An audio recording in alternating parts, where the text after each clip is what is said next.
Recording in progress. All right, good morning, everyone. Let's call court to order. Today is Tuesday, August the 22nd. It's 9 a.m. Proof of posting, please. The agenda was posted on Friday, August 2023 at 1:15 p.m. Thank you. All right, let's stand briefly for a moment of silence, and then we'll have a pledge to the flags.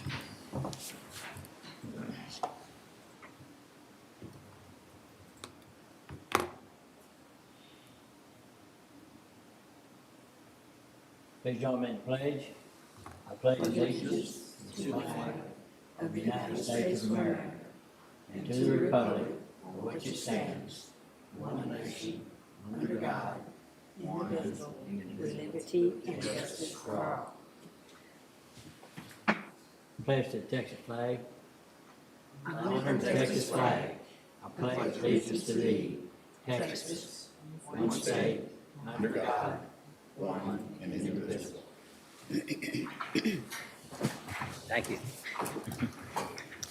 All right, this time, if there's any members of the audience that want to speak to the court on public matters, please do so at this time.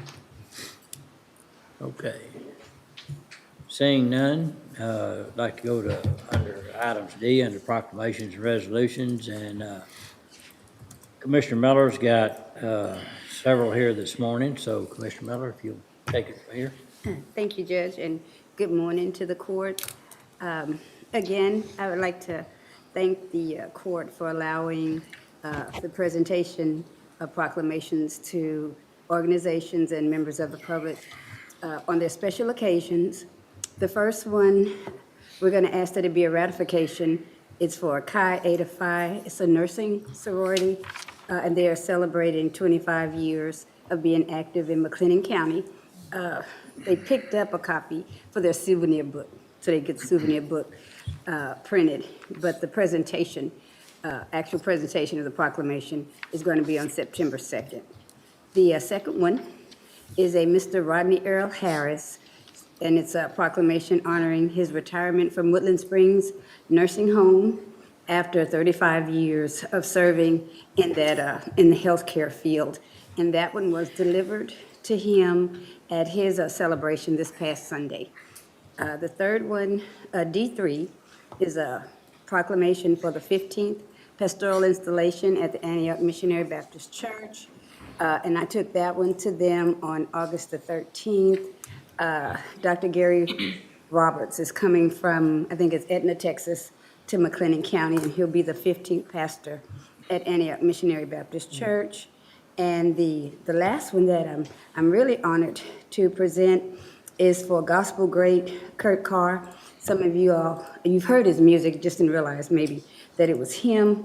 But B&B Productions, Bridget Bogus, who works over at Truett Seminary, she is presenting him with a tribute concert that will be held this Saturday at a Second Missionary Baptist Church. And Mr. Carr is he's won the Gospel Stellar Awards. He's a Grammy, he's been nominated for several Grammys. He's been inducted into the Gospel Hall of Fame. He's worked with such people as Shirley Caesar, Reverend Shirley Caesar, Stevie Wonder. He is really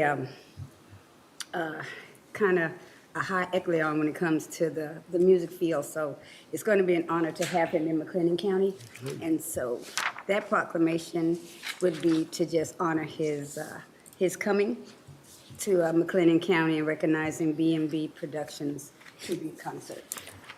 Okay, Those are the ones. and so you would like to make a Yes, motion to approve D1 through D4? yes, sir. I make that motion. Okay. Second. Have motion second, any other discussion? No other discussion, all in favor say aye. Aye. Opposed? Pass.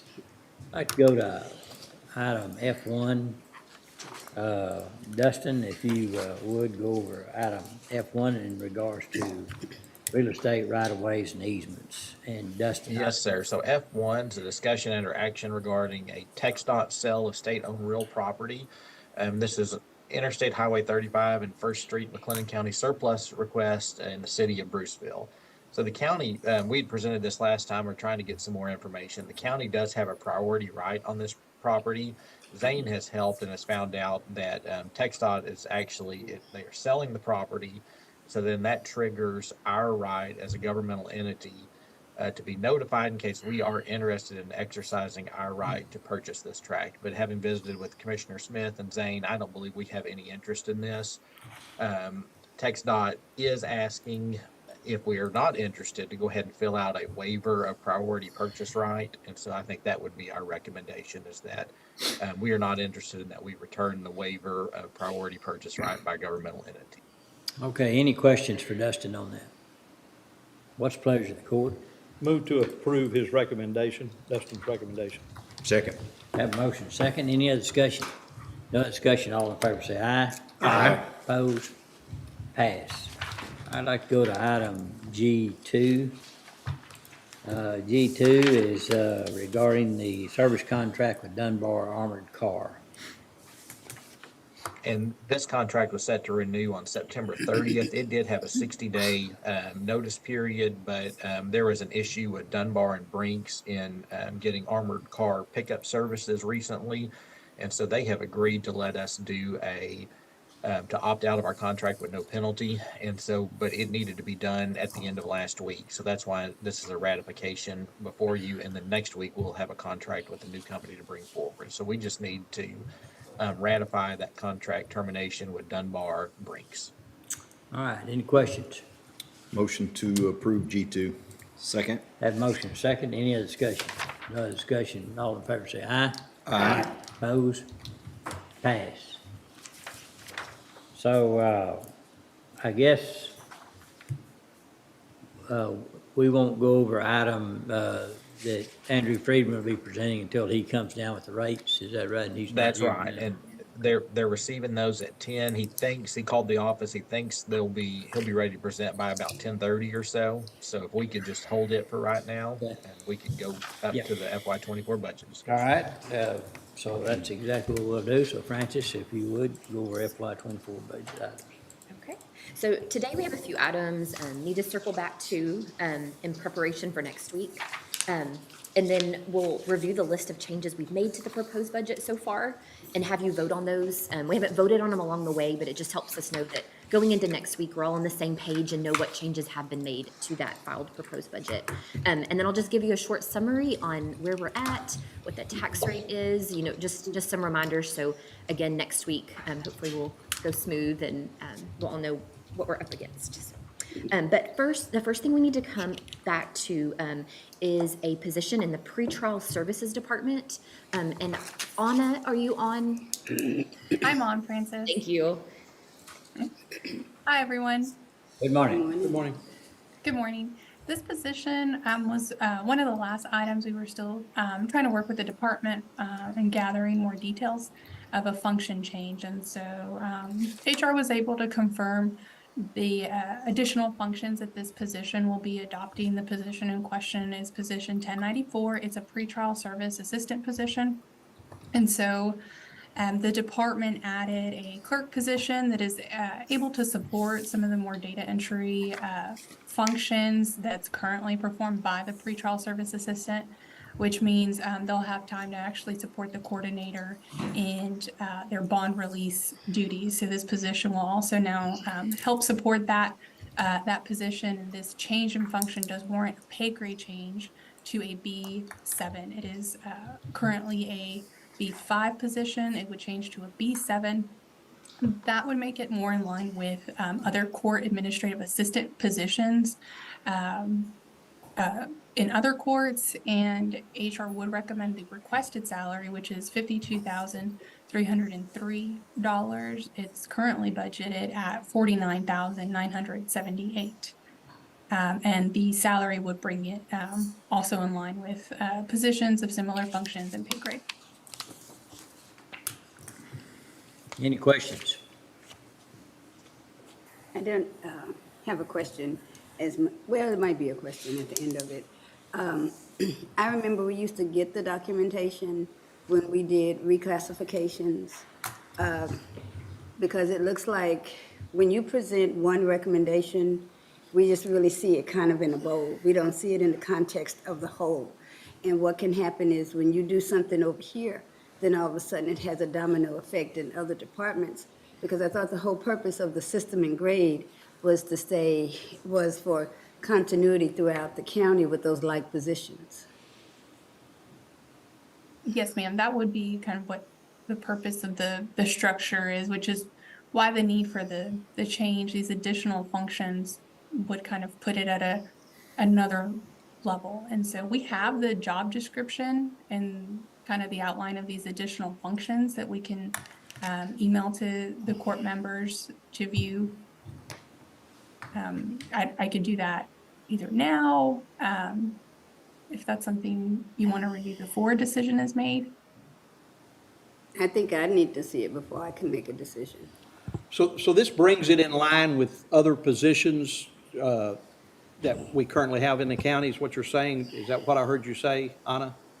Yes, so the position will help the pretrial service coordinator in their bail bond functions. And so this position will now help them in determining or taking some of that workload, which is determining when to release bond, which involves going through an entire checklist of requirements before releasing that bond. And so that workload is heavy right now on the coordinator, who's also responsible for the Judge Baines docket for pretrial. And so just cross-training there to help better serve the department is what's happening.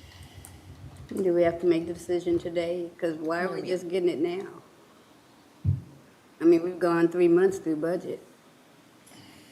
If I may say something about that. We did bring that up earlier, and the court asked for me to get with Anna about it and then come back.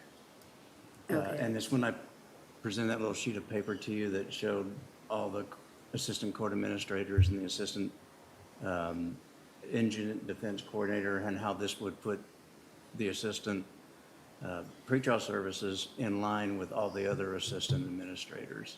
And so that's what Anna and I did, and so we're coming back now. Oh, you just finished up? I'm sorry, what? You just wrapped up? Just finished? Yeah, it was Yes, several we- weeks ago that maybe a month ago, I don't know, it's been a while back when I first came. And then I think Judge Felton asked for us to get together on it some more, and we did, and now we're coming back. And I'm sure the person I'm not saying it's not a right request, but what I am saying is I will get calls from other departments. And so I want to be able to have seen or some justification for why today I would say, yes, let's raise somebody up to another classification. Because I don't have anything in front of me. We received, we received some of this information the first time through, right? No. Did we receive, when you brought it to us, you brought the justifications, Well, just my Request. stating it right, my report, but. right? And then Anna has followed up with it. And her recommendation is that it be moved to a 7? Which is. Yes, sir. That's the recommendation. And so some of the back kind of research and what we do is have several discussions trying to really break down every step of this additional function that's going to be taking place. And we're kind of just reviewing it from scratch. And so that has taken place. And so I have both kind of that step-by-step list of what's happening and then also the abbreviated version for the job description. And so I have both of those items that I can email to each court member.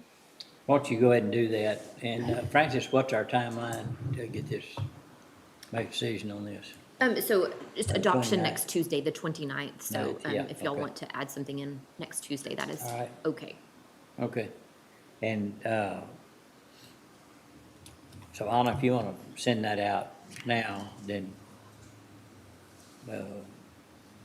if someone does want to bring it up before this court's over with, fine, but otherwise we'll wait till the 29th. That's for review the documents. Yes, sir. Okay. So, do we need a motion to defer, or is this an action item? No, It's not an action item anyway. You can just come back to it. Okay, we'll come back to that. Thank you. Thank you. Thanks, Judge. Thank you. Okay.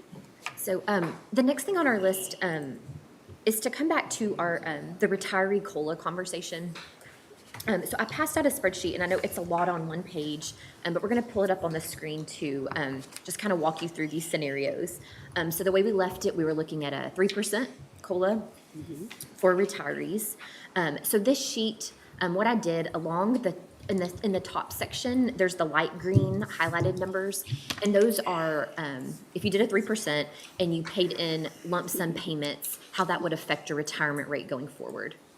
So you'll see there, there's a scenario where we don't pay anything down as a lump sum payment, $1 million, $2 million, and then if we pay a little over $6 million, that is where, that would be all upfront cost. Then dropping down on that schedule, the dark green numbers at the bottom of each scenario, that's the addition, that's the cost. Again, these are based on estimates and TCRS estimates going forward for the next 15 years. But those would be the total cost over 15 years to pay out that COLA if you chose to do so. And so you can see how those change. Last week, I think it was last week, you had asked, if you put in $1 million, how does that compare to if you were to invest $1 million, we kept it in a CD or in text pool or text class. So again, hard to know, what things will look like for the next 15 years. But when I was looking at our average rate of return right now, as of the end of June, and just kind of looking at it over, what that may be, I come to a very, very similar number. You'll see the difference between if we didn't make a lump sum payment and we did make $1 million payment. That's a difference of about 1.8 million. And so just throwing some numbers around, I was coming to something similar. And I think it's important to remember that when you push money to TCDRS like that, they are investing that as well. And so that becomes part of our pool there with them. And so it is being invested safely So with them. at $1 million, it saves, what is it? 1.8, yes, sir, estimated. Pretty good return About over For the- time. for the first few years, it's about $100,000 savings, right? Give or take. Yes. And so then, even dropping down further on that spreadsheet, you'll see there then what the actual adjustments to the 2024 budget would be for each of those. Because we're looking at calendar year versus fiscal year, and so just some intricacies there. But you can see how that would affect it next year. And Commissioner Perry had a question on, rates, and that you kind of comparing that, but as you said, it's hard to figure what's going to happen in the next 15 years. What rate did you assume? So On our cash. So our average rate of return is right under 4%, has been consistently this year. And that's a combination of all of our investments. Text pool and the CDs and. Yes, our federal and investments. remember, we're pretty short Short-term. and so actually, I think the yield, but we're in the inverted yield curve right now. Right. So you don't have to go very far out past 3 years that it really starts nosediving down. So, I think I don't think it'd be any higher than what we're thinking right now. And we have lost a little bit of, I think the peaks were about 2 or 3 weeks ago on short term. It got like 5.25, something like that. I think it's under 5 now, but I think I saw it yesterday. Something like that. So it's just, just up to you all if you do want to put some in, make a lump sum payment this year or not. We did that last year, didn't we? Last year we did not. We did not? No. we did a couple of years ago. Yes. A couple of years ago? Yes, sir. We've done $1 million or $2 million some years here and there over the last 10 years. And I think those infusions really helped lessen the blow of the market Yes. to our rate Yeah, I think you're right. in 2022. Yeah, and I think the other thing is whenever we're talking on the bond rating calls with Moody's or whoever we're talking to, that, one of the concerns that a lot of these municipalities and counties have got themselves into is a lot of debt in the retirement side. Yes. And that they like to see entities that acknowledge that debt and continually working to pay it down. Yes. And we've done that. It's not every year, but when we can afford it. The reason why this year some money became available is because we figured out that we were probably overestimating the amount of money we would need on some of these road and bridge projects, that we couldn't actually use them this year. And the fact that with the industry growth and all that's just now coming out of the ground, the hotels, all those things, that our tax base ought to be in good shape again next year too. So if it wasn't, then you'd say, well, I don't know if I want to be, even though we get a good return on our investment, safety is more important, but I don't see that. I see that, it's gonna be another couple of years of pretty good growing tax base. And I'm not sure what else we could do with it that would warrant that return. Right. And the only other thing would be invested in short-term investments, and that's, that's iffy. It's a short-term, cover for, this is long-term. I could support the pay down of the $1 million. You have that sheet with the summary sheet that shows that amount. Yeah. And I think to add on to what the judge was saying, while we get that pulled up, quick, sorry.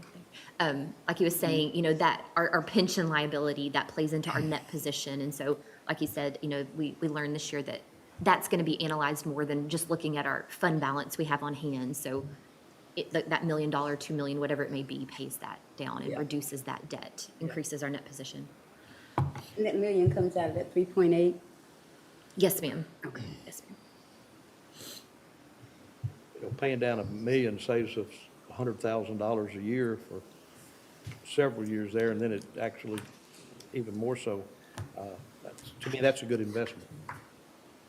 So if we do that, then before we make that decision, do we look at what we do on COLA with the retirees, how that would affect?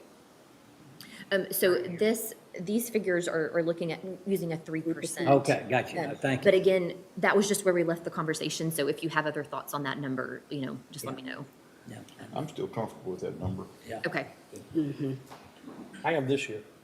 Yeah, sure. Right. 1 year at a time. Correct, 1 year at a time, exactly. Okay, sound like it. So we'll do that with a $1 million lump sum. A couple other things we just want to bring up, just to keep the court in the know. We have a lot of positions throughout the budget that are grant funded in some way. And so, from year to year, grants can end, funding, can decrease, funding can change.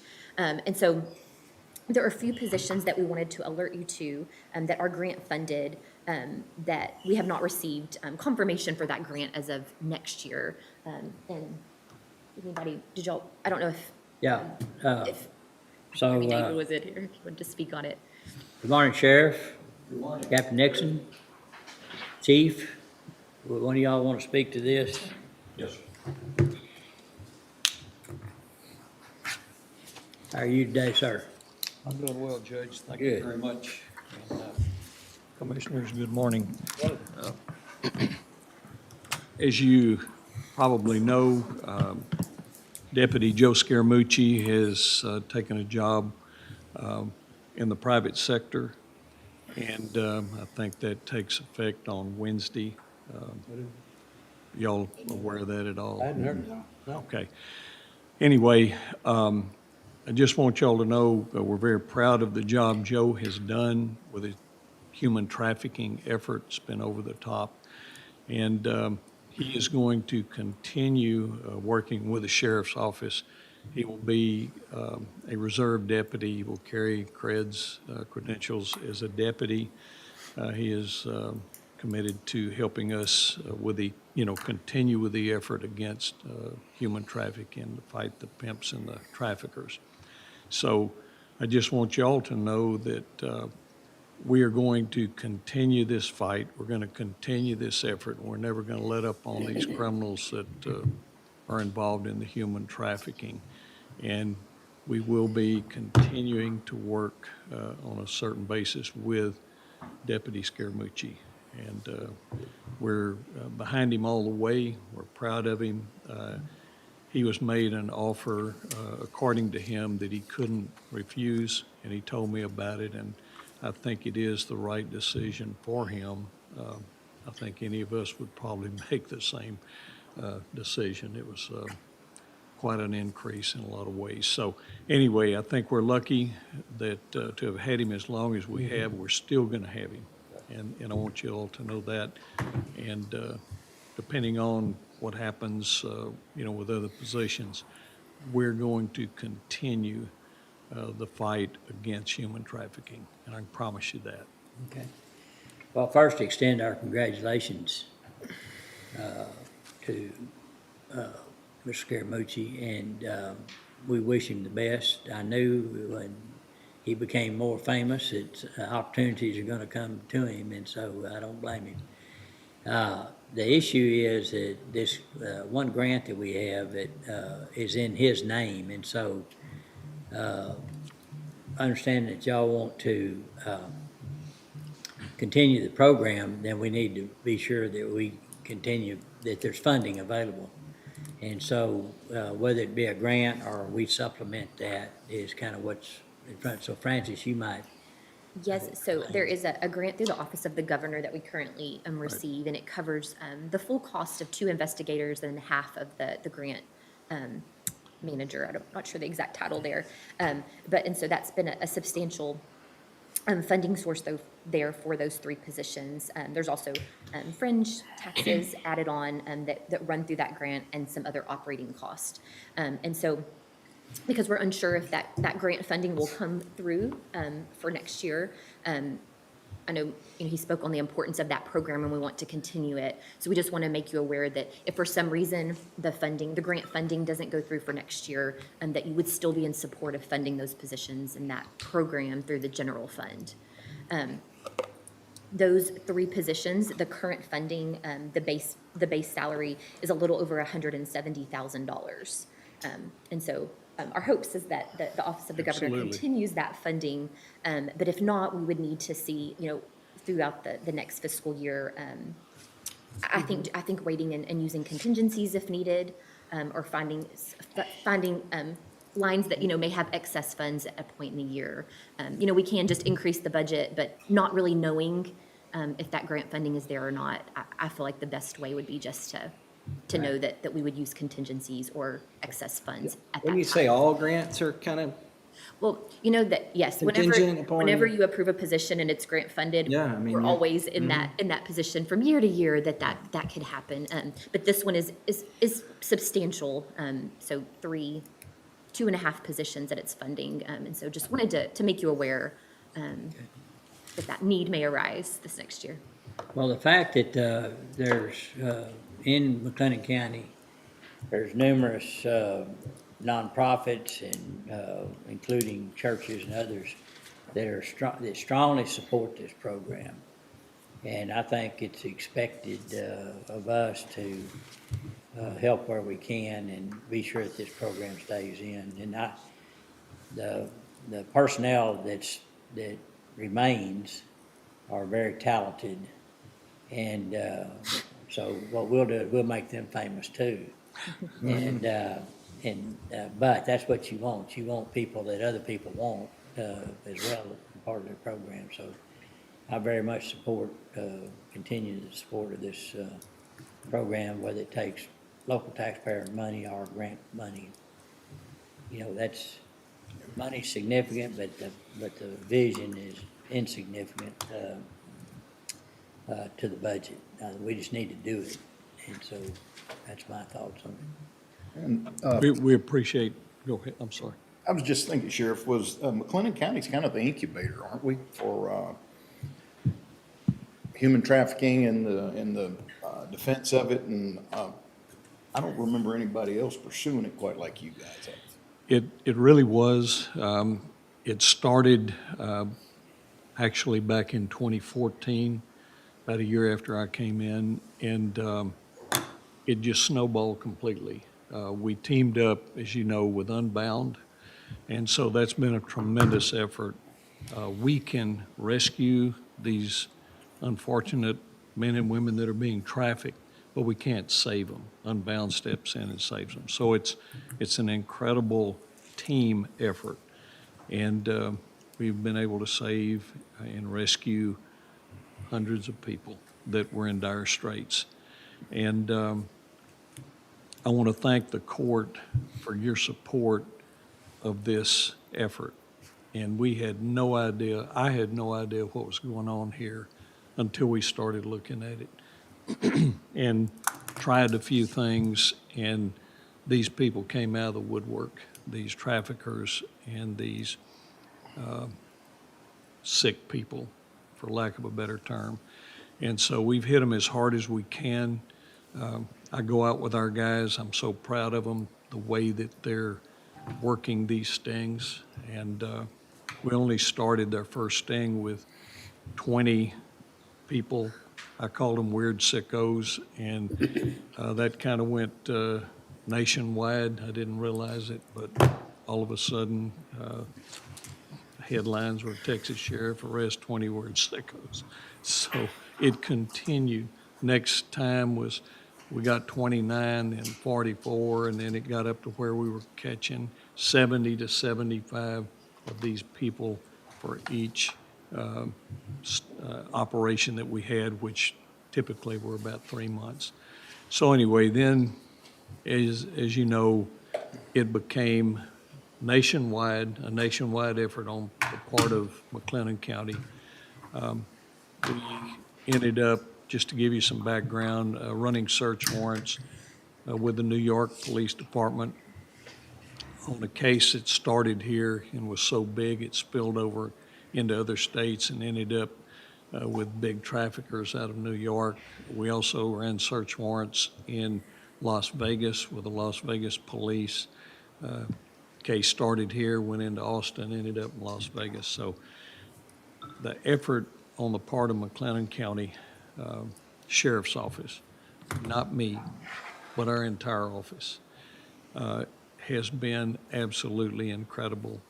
We've been invited, along with Unbound, to go to Mongolia and train the Mongolian police how to look for traffickers, how to deal with the traffickers and not arrest the women and victimize the people that are being trafficked twice. They're already victims. And so we've been in Poland, Moldova, Iraq, all over the country. And also our guys have been at several Super Bowls and the national baseball championships in Denver.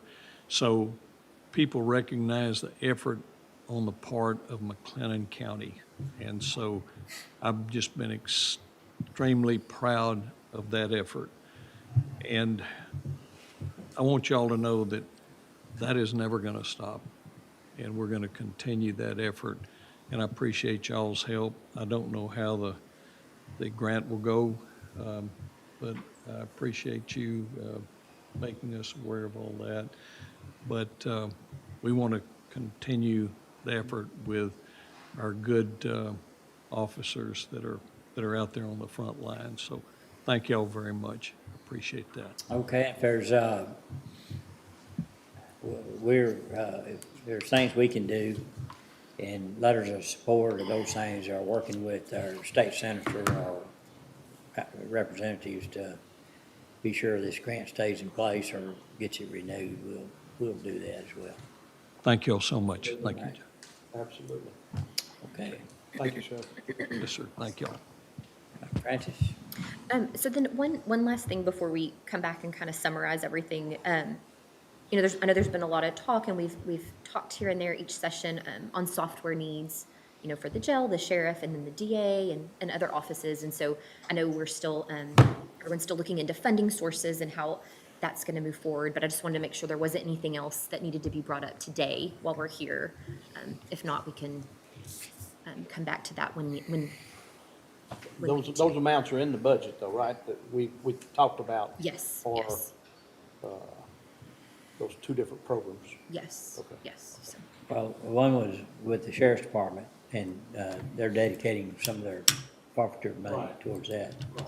The DA, what we had asked is, I think Mr. Perry asked during the discussion on it, that if the DA can commit some of their discretionary money. Of course, it's their money to do what they choose to do with it. But so I'm not exactly sure if if the DA would commit to any part of that cost of transition ongoing cost, and even if it's not as much as what we had expected, if there'd be a couple of year commitment or something. So those conversations, I just learned of this, so those conversations hadn't taken place. Has the DA committed to the new system? So, John, you had discussions with them, so is it that they'd like to do it, but they are not willing to put their discretionary funding in it, or what? Can you kind of bring us up to date on that? Yes, so the way he stated it was, we're not ready to move unless we were to get some help or to understand a little bit better where the funding would come from. That's exactly where we are. The one point that I clarified from the few discussions we've had before is those one-time costs that we've discussed in here, they're not due up front. They are zero due up front to start the project, and then they would be paid according to milestones as they were hit. So those costs would be spread for us over a good year to a year and a half. So therefore, and that applies to each of these three sections we're talking about. So the DA's cost as well would be spread over more than likely a year and a half. And do they know that? Yes, I sent that, but he only learned that this morning and probably hadn't read that email when he talked to you earlier. So I don't know all the details, and Josh and I are due to talk a little bit later about this. So I may have more information for the court next week. I know it's getting close, but. Okay, so, we are running against the deadline, so we need to get that resolved, and whether the court, I think the way we left it, the court wanted some kind of commitment, or at least some of the funding coming, from their discretionary fund, and so if it's not as much as what we thought, is there something we can do over a couple of years or those kind of things? So we need to get those answered, and I'll be glad to visit with the DA after you do, or however you want to handle it, but time's short. And then the other point that you made several times, that the prices that were pitched out to you aren't, you plan on putting quite a bit of effort in negotiating those. Yes, we've already brought it down again, actually, Judge. So we removed eDiscovery because they currently use discovery.com or evidence.com, I believe it is, to get the evidence around between agencies. So we've removed those costs, and we've knocked off about another $81,000 total off of that cost that we saw last time with the court. But, so that's removing a feature. Correct. that had a cost with it, but also over the overall deal, do what you can to get that overall cost down, not counting the feature reductions or additions, but the program, I don't know if I'm explaining it right, but. Yeah, well, those more than likely will be hammered out, if we are to go forward, it would be hammered out during the contract portion of this. And then we could determine how much our IT department can handle, and then how much we would need them for. Right, okay. So there are some, again, these are all, I know I've said it a lot, but these are the absolute maximum costs we could incur. Yeah. We fully expect that to be lower than that. Yeah, so. Just, our squeeze in the budget time has got us before we could really get all those details down. Right, I understand that, so just do the best you can, and, you want them feeling like it wasn't quite as good a deal as they thought it was when it's done, but it's a good enough deal to go with, so. You can do it, I know you can do it. Am I correct in that this program needs the DA's office to be part of it so that it'll work in its entirety? It doesn't work as well if they're not part of it. There'll be more work involved, or how do you? Correct. I would say to a degree. To a degree. So yes, they can function without the DA coming on board this year. It would be a little more inefficient. It would cause us more work in the integrations between The integration, that's what I was Tyler and talking EDOC. And we would lose the promised roughly $136,000 it savings both. from doing them together. Yeah, Right, okay. that's significant. Yeah, That's a that's a, significant amount. Yeah, if the projects are done together, it just saves Sure. hours and time. Okay. Thank you. This other is, this questions? is something we can all, that we can have on the agenda before we vote next Tuesday on our rate and budget, correct? Or how's that Sure, gonna so we'll work? just continue budget workshops, we can talk about it next Tuesday if more information is known then. And then when you adopt the budget, it's with the understanding, anything we talk about next week as well can be. So clarification, Dustin, Francis, there's also a hearing scheduled, so that hearing, it's more appropriate for it to be after we're done with budget discussion, right? And we get ready to vote, because there's something may be learned if we choose to do something, move something in. It's up to you. I think it's fine to have it first at Okay. 9 o'clock, All right. the way the statute's written. Yeah, Judge, it's posted for 9, so it's probably better to go ahead and do it at the 9 o'clock time. Okay, that's fine. All right, Just want to thank make sure you. we had updates there if needed. Okay. And then stop me if we need to go back to the bond issuance. Okay, So now just to kind of come back to the amounts that we have amended in the proposed budget, and just to have you all, if we take a record vote on these, that will be best, so we can move into next week. So just walking down that list, so we decreased the transfer, and these are all things, I have the date there on when we talked about it. We decreased the transfer to juvenile. We were alerted that there was additional state funding they were going to receive. And so decreased the budget by that amount. We talked about that we balanced, or the sheriff's office balanced the two correctional facilities staff after some adjustments were made to vacant positions. So there was, just because of rounding, and there's just a $5 increase there, but just have to walk it forward. The next is the adjustment. We made some adjustments for balancing software cost between special revenue funds and general fund. We increased the budget for the treasurer's office, their travel reimbursement line. We increased the salary amounts for the positions that are titled crew member for Road and Bridge 2 and 4. And then after today's discussion, we increased the retirement rate going forward, starting January 1st, for the retiree COLA of 3%. So that amount up there is what that will roughly affect the general fund by. And then also the lump sum payment, the $1 million that will also come in addition.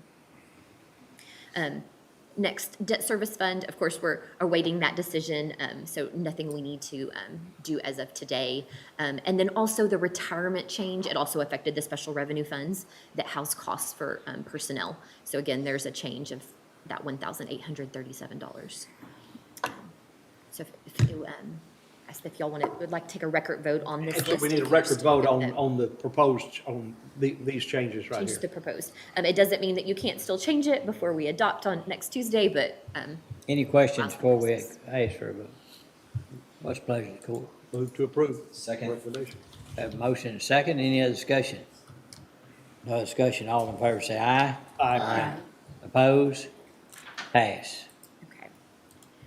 So now we'll go back to our main summary page. I know we had it up here just a minute ago, but just to sum up where we are at. We added in that $1 million for the lump sum. Let's see. Do we want to go ahead and change that one? And we'll update this based on our decision. So with those decisions today, you'll see there we're ending with a fund balance of $51.7 million. That's 34.8%. If you take that as a percentage of our operating expenditures, about 2.7 over our fund balance goal. And so then just to remind you, again, you proposed the no new revenue rate, which was a tax rate of 0.329805. And that is, if you compare it to the current rate, it's about 4.7 cents less than last year, about 12.4% drop. If that rate is adopted, since 2016, you would have dropped the tax rate by 20 cents since 2016 tax rate. So that's about a little over 37% since 2016. And just to sum up a little bit about, what we've gone through these last couple months. So this budget, and of course, the tax rate funds multiple funds, but just honing in on general fund. So the operating expenditures in this year's budget compared to last year, it's about an $8.2 million increase. Revenues are about a $5.5 million increase. That increase in revenues is not any ad valorem taxes. So that increase is because of our increase in fines and fees and sales tax and other revenues that we are relying on to fund the budget. That increase, that 8.2 million increase from one year to the next, the highlights are that we added in a COLA for all employees and officials of 3.51%. You added 16 new personnel. So that was for law enforcement, for judicial functions, and for IT support. You also made adjustments, of course, to personnel based on HR's recommendations as well. We increased the county's portion of healthcare funding by 10% moving forward into next year. And then a lot of various changes to the budget, but I would say, I think, vaguely speaking, I think for the most part, all the other increases, they weren't because you added new things or new, new items, new programs. It was just to accommodate the growth that we're seeing, and then just the increase in cost. Right. You also made some increases to economic development pieces of the budget. And so, of course, those have an ROI impact that we'll see for years to come. And so just kind of summarizing what those big pieces were that went into these numbers up here. Make it sound so simple. Simple, very simple. But we still ended the year with unassigned fund balance percentage over our policy that of 33. Yes, sir. By 1.8%. Yes, so that's our plan if Yeah. if the budget was Yeah. to the penny, that's where we would. Absolutely, yeah. Okay. So any other item we want to talk or you have questions about today? If not, we'll come back on Tuesday. Any other questions or comments? Okay. And then I'll just read. So next Tuesday, August 29th, 2023 at 9:00 a.m., there'll be a hearing on the budget in the Commissioner's courtroom. And then following the hearing, a vote will be taken on the budget and then following for the tax rate. All right. Okay. If that's at 9 o'clock, which is when we're posted for, I guess, when will we discuss the request from Judge Bain? So we can have the hearing, you can have the hearing, and then we can just go immediately back into budget workshops. And so then we'll hit on those. Before the vote? Yes, sir. Yeah. And you can take your time. There's no Right. pressure to rush through that conversation. Okay, we're waiting for Andrew Friedman to come down and give us a report on the bond sale. So let's take a 5-minute recess and then we'll come back and that'll be the final item that we I have. have a Yes, question, ma'am, though, yeah. before we break. I know pretrial is coming back, but on next Tuesday, if you have any other departments that want to address the court on issues, can they still contact you or still be present on Tuesday? Sure, and that's just, up to you as a court if y'all are still wanting to hear. I don't think we have any other requests. Well, I don't want that to can close the think of. door. If we're letting people come back and say, hey, one more time on this, then any department can come and address the court? Yes, and that's, again, your court session, so if you allow that, that is. Okay, because because budget work session I thought was over. I don't say he can't come. I'm just saying if he's coming, then don't we have an open door for any department? But wasn't this brought up during budget work session originally? And we're I'm just now- saying of- And we're of just it. now getting a result of it? It was his original request, and then I Right. think it just And that we're just Anna now and getting a he result worked of it. through it, And so. we know of nothing else that was brought up during budget work session. There we have haven't- been some others. That we haven't covered. Now, there have been some other departments that have come. And that's up And to I'm y'all just if y'all saying, want to. if we're letting departments come back with additional information, and I'm not saying who they are because nobody's called me. I'm just saying on Tuesday, when he comes back, is that door open for any department that approached the court during this budget session to come back on Tuesday also? Sure, until you adopt the budget. It's all budget workshops. Okay. That's just, I understand what you're saying. It's a slippery slope. Yeah, and you gotta be fair. Okay. All right, let's take a 5-minute recess, and then we'll have Mr. Friedman come up and give us the news. All right? Thank you.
Call court back in session. I'd like to go to items G under additional items for discussion and potential action. So Dustin, if you'll introduce G1. Yes, sir. So item G1 is a consideration and approval of an order authorizing the issuance of McLennan County, Texas combination tax and limited pledge revenue certificates of obligation series 2023, providing for the payment of said certificates and related matters. I'd like to call on Andrew Friedman. Good morning. Good morning, Judge and Commissioners. My name's Andrew Friedman with Samco Capital Markets, along with Mark McCliney. I have the privilege of serving the county as financial advisor. What I passed out just a moment ago were the bid results for the county's certificates of obligation. We conducted a competitive pricing at 10 a.m. this morning. You'll see from the first page, the bid results. The county received 6 bids, with a best bid coming from Robert W. Baird and Company at a TIC, which stands for the true interest cost of this 20-year fixed rate financing at 4.15%. Received 5 bids in addition to that, ranging from 4.22% out to 4.37%. So we are pleased with the number of bidders that we received. We go through the competitive, we recommend the competitive pricing. Thank you very much. To help ensure that we get the lowest interest rates available in the market. And I think that's what we've achieved here this morning. We're 7 basis points better than the second place bid. So feel very good about Robert W. Baird's bid. The other attachments that I handed out to you all are the final numbers themselves. You'll see that the final par amount of the obligations will be $19,700,000. We'll receive a small amount of accrued interest, and we'll receive a cash premium of $649,000. That's money in addition to that helps to buy down the par amount of bonds while still putting the full $20 million into the county's project fund for these projects, and that money will also go to pay the costs of issuance and the underwriter's discount detailed there under the uses of funds. Behind that page, you'll see the final pricing that details the amortization of principal over 20 years, the coupon rates ranging from 5% down to about 4.25% in year 20, and the yields associated with each of those. The blend of those yields is how you come to the true interest cost of the financing. These will be callable at the county's option beginning June 1st, 2032. Callable at par without any penalty should interest rates be lower 10 years from now or 9 years from now. We'll be able to refund those for savings, or if for whatever reason we have cash available, want to pay them off early, we can do so at that time. All of our outstanding obligations have a similar call feature. Behind that is the semi-annual principal and interest repayment schedule between June 1st, 2024, which will be your first principal and interest payment, and final maturity on June 1st, 2043. The last attachment, and there's more numbers that I'll spare you from going through of that attachment. The last attachment is what we call the tax rate impact analysis, and that is what we're structuring these obligations against our certified 2023 taxable assessed values, as well as the other outstanding debt paid for from the county's interest and sinking tax levy to target the INS tax rate for the coming year, as well as project the impact in future years. We do that in an effort to manage the county's tax rate and ensure that with a conservative estimate for growth, the county's not borrowing money that will conceivably force it to levy a higher interest and sinking fund rate in future years. And this is structured such that in future years, your INS tax rate will be coming down, which will either allow you to lower that rate or fund future capital improvement projects at the court's direction. Went through the credit rating process as we do each year with Standard & Poor's. Call went very well. Judge Felton and Mr. Chapman were on that call, did an excellent job of sharing all the many big things that are going on in McLennan County. So that all went very well. And of course, maintaining that high credit rating is what allows us to generate so much interest in our bonds and obligations helps us to lock in those attractive interest rates.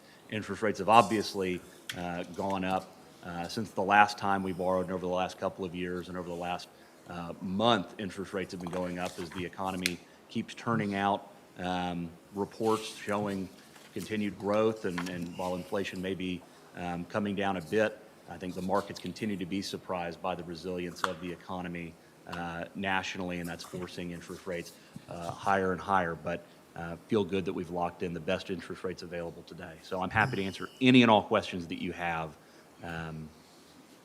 for me. All right, any questions? Oh, I did. Roughly in our last, what is the difference between our last issuance and? I can look that up if you'll give me a moment. That one I don't have memorized from last year.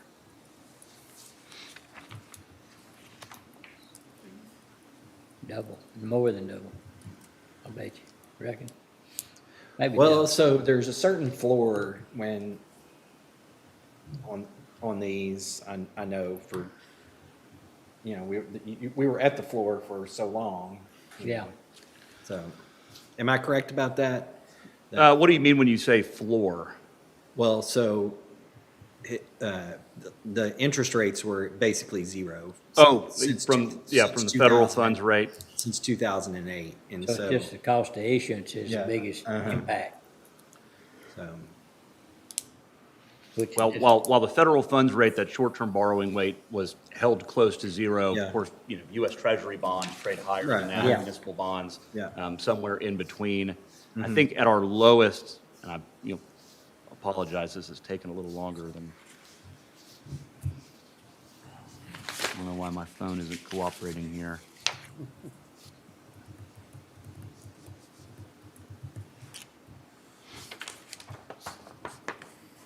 We were certainly below 2% Okay. in 2021. I can pull up the exact rates if this will. 178, something like that. I was thinking the same thing.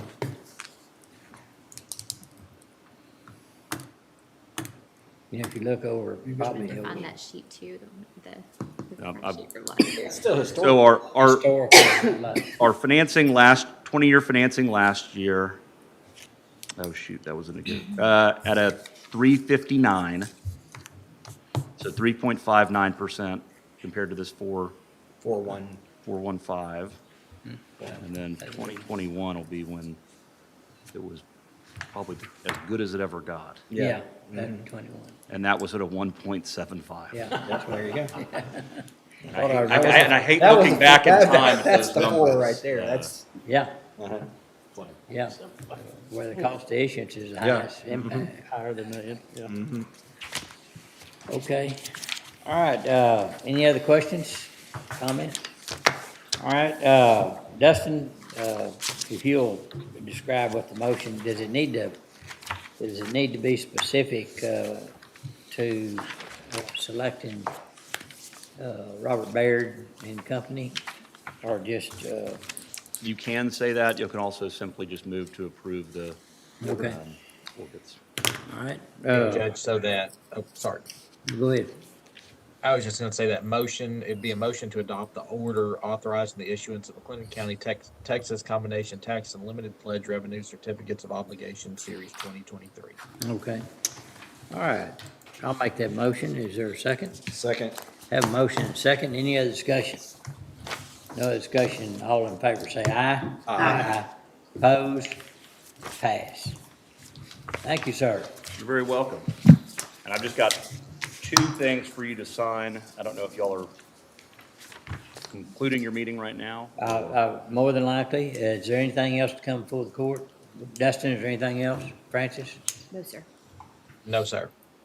All right, if there's nothing else to come before the court, remember that 29th will be our last meeting pertaining to this budget, and we should nail it down. So, nothing else, we will stand adjourned.